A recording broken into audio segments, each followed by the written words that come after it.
right, guys. Caught a raccoon here a couple days ago. You can see a little bit of the catch circle here. And this morning, the trap is sprung. It's sitting in the bed. Just nothing around it. But if you look around, there's fresh cow piles everywhere. Fresh this, fresh manure, fresh tracks everywhere. I generally refer to that as a clue. Clearly, the cows stepped on this trap and got into this.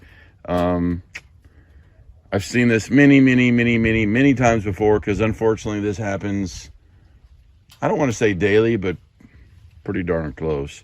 So we'll reset this real quick, get this back together, and hopefully we'll catch another critter here.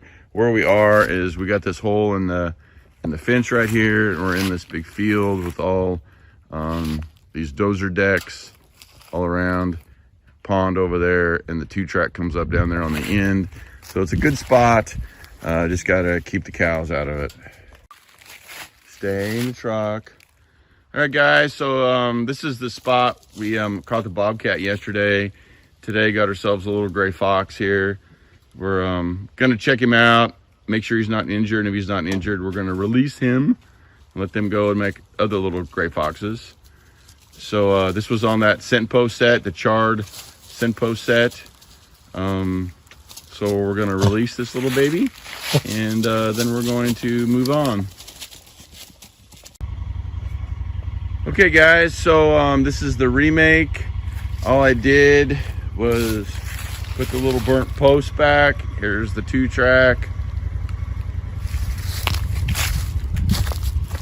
Tried to blend it all in as good as I can. I added some lure on the end of the post. I punched a little punch hole right there and a little punch hole right here. Put lure on both sides. I added some scat that Fox left here, and that's it. I don't have to keep repeating this, I guess, but you guys know I'm a big believer in having multiple scents at a set like this, especially when they're moving their feet around and smelling and going from place to place, and maybe there's one thing they don't like but 2 other things they do like. Spend some time there. So this set has been here. This is the 3rd day, and the first day was a blank, and then a bobcat, and then a gray fox. So we'll just keep letting it work, and hopefully we'll catch some coyotes here next.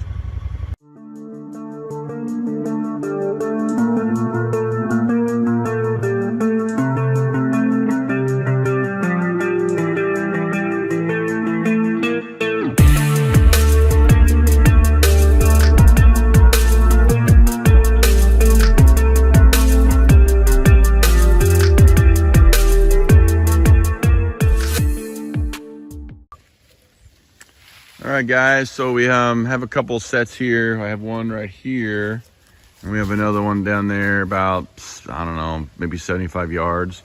And what I'm doing is I'm trapping this pinch point between these big fields, between this big field and then between that big field. But unfortunately, both of my traps right here in this little pinch point where the 2 fields come together, and there's this 2-track that's running through here. So I have one on this side of it and that one on that side where the 2 fields kind of come together. But you can see what my problem is. This is my problem. And both the sets were just stomped on by all these stupid cows. So unfortunately, that's part of the problem. When you trap with cows, and you just either live with it or go somewhere else. It's one of the 2. So we'll see if we can't put these back together. I'm gonna guess they'll probably stomp on them again, but we'll try. All right, so here's the next little spot. This is the cut through that goes to this field right here.